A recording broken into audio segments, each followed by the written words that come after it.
o conceito de antifrágil é um conceito bastante elegante, como se fala em filosofia. No sentido de que ele é... O conceito é simples, apesar do livro ser enorme. Sim. Né? Ele é simples e ele é operativo. Ele ajuda você a entender como ele acontece em vários níveis da vida. Né?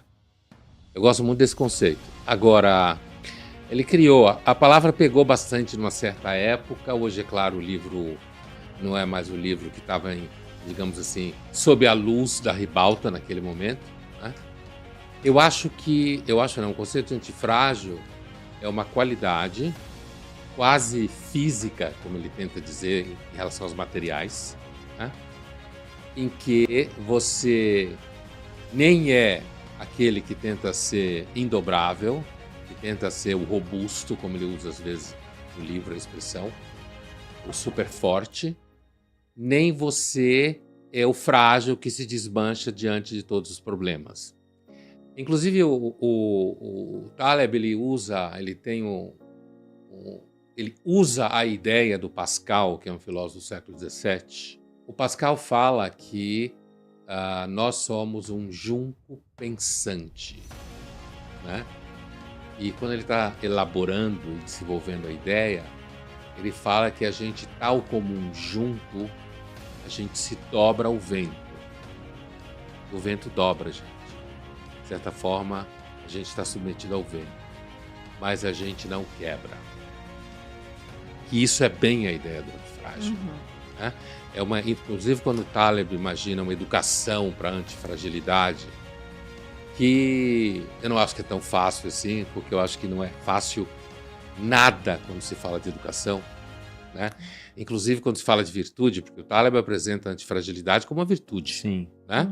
Então, assim...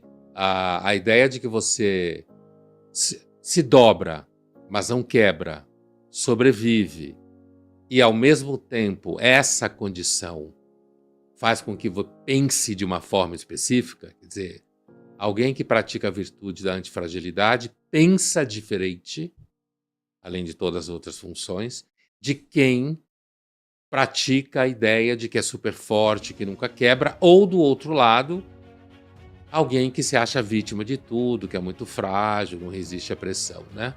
Então, eu penso isso do conceito de antifragilidade, é muito útil se a gente conseguir ser antifrágil na vida. Com certeza. Eu gosto muito da obra do Taleb.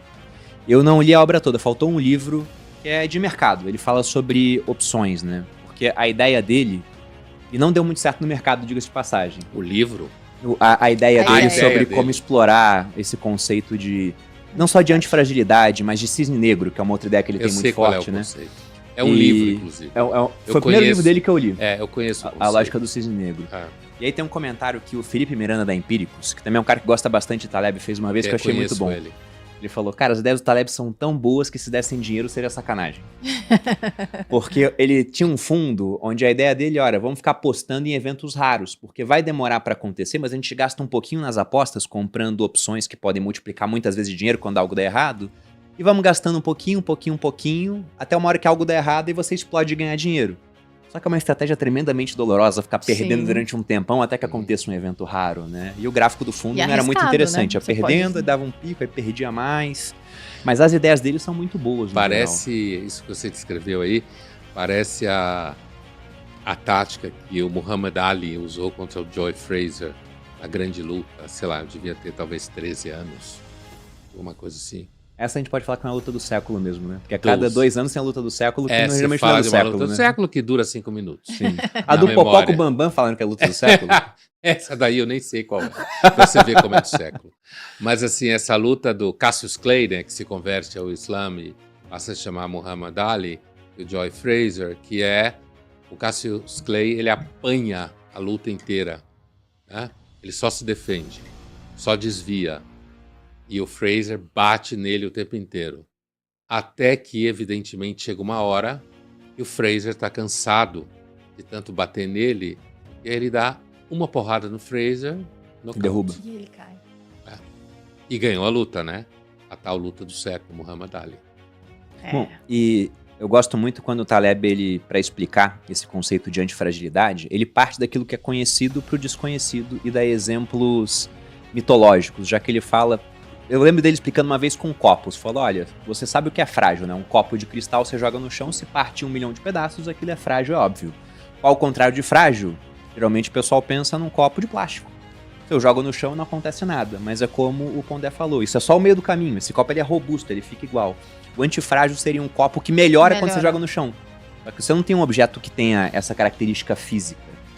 Aí ele vai pra mitologia, ele usa a Hidra de Lerna como exemplo. Que era um monstro que lutou com Hércules no segundo trabalho, que quando se cortava uma cabeça, 2 nasciam no lugar. Então ela praticamente pedia, o caos, ela pedia pra ser atacada, porque ela ficava cada vez mais forte com isso. E eu queria saber qual a sua visão sobre a antifragilidade hoje, já que você fala bastante das novas gerações e de como elas estão cada vez mais frágeis. Então, essa ideia de que o antifrágil é algo que fica mais forte quando sobrevive à agressão, né?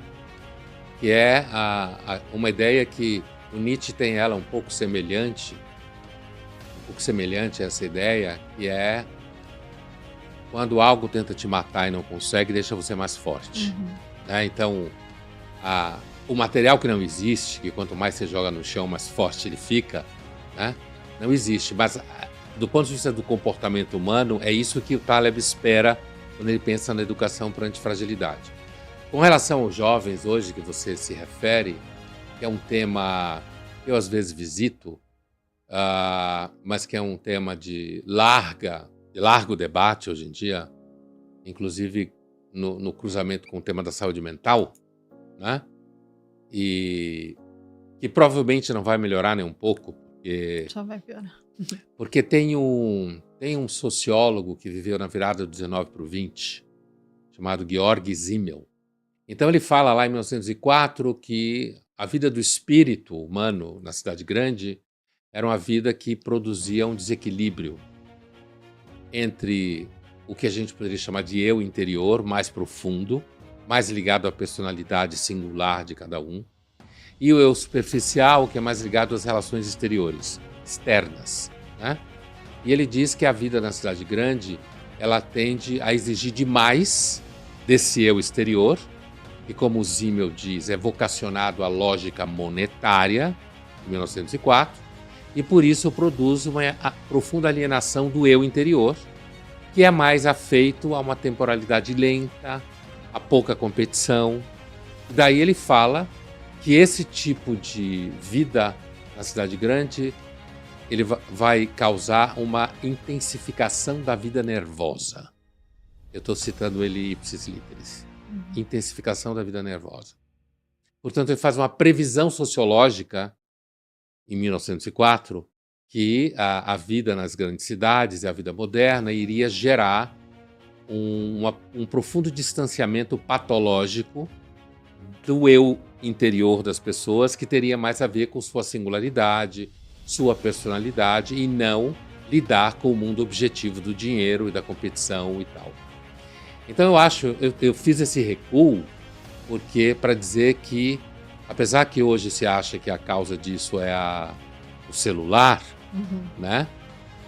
Se o Simmel tiver certo, eu pessoalmente acho que é um belo diagnóstico esse, é a própria dinâmica da vida moderna, contemporânea, competitiva, voltada para gerar conforto, enriquecimento, que pode gerar sofrimento mental.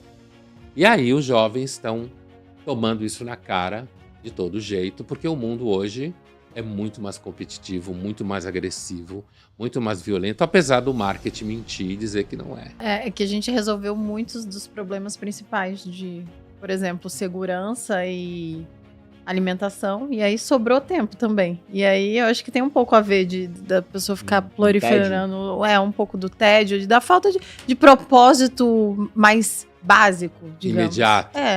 Mas você vê, tem uma ambivalência, porque assim, a gente resolveu um monte de problemas, por exemplo, de saúde, ampliou-se a longevidade, né? Mas isso gerou idosos solitários, sem família, porque o mesmo comportamento social que gera mais vida, gerou emancipação, liberdade e menos filhos, ou quase nenhum. Então você tem famílias atomizadas, você tem idosos que vivem muito tempo, mas não tem com quem viver, e muitas vezes nem onde viver, se transformou numa grande commodity, né? Então você tem essa ambivalência. Ao mesmo tempo você tem a ambivalência porque a gente produziu mecanismos de segurança social, mas você vê o Brasil, por exemplo, hoje é quase um narco-estado. Sim. Quase. A gente já está quase lá. Um narco-estado em que o crime organizado atravessa praticamente todas as dimensões da sociedade. Então, a modernidade, isso é um conceito do Bauman, essa ambivalência, né? A gente resolve problemas e cria outros. Sim. Agora, sem dúvida nenhuma, jovens que crescem num ambiente em que não precisa se preocupar com nada, sabe? O jovem que faz ano sabático aos 14 anos, que está em estresse, de fato, tem que encarar o tédio e cabeça vazia, oficina do diabo, como dizia minha avó, né? As demandas imediatas da vida, às vezes, ajudam você a sobreviver. Sim, seguir em frente. Se a gente pensa na antifragilidade do Taleb, o corpo humano, até certo ponto, é antifrágil, né? Se você pensa quando, não só o aspecto psicológico, mas até físico.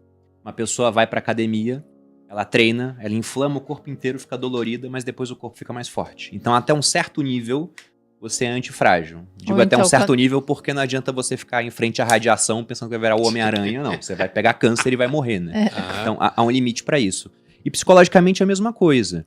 Então, tem muita gente que argumenta que as gerações anteriores, o pessoal que pegou a época das guerras, né? Imagina um cara que nasceu no começo do século XX, ele pegou a Primeira Guerra Mundial, talvez tenha ido lutar. Ele nasceu um pouquinho antes, né? Tava com 18, alguma coisa assim. Depois ele pegou a Segunda Guerra Mundial, talvez idade ainda de ser alistado, e pegou o período pós-guerra. Também não foi uma maravilha, imagina um europeu no período pós-guerra, tudo destruído. Aí tem duas opções, ou ele ficou muito bom, ou ele ficou ruim da cabeça e tamo aí, né? Pois é, mas então, aquele cara que ficou muito bom, né, ele sobreviveu. O que ficou muito ruim talvez não tenha sobrevivido pra contar a história. Sim.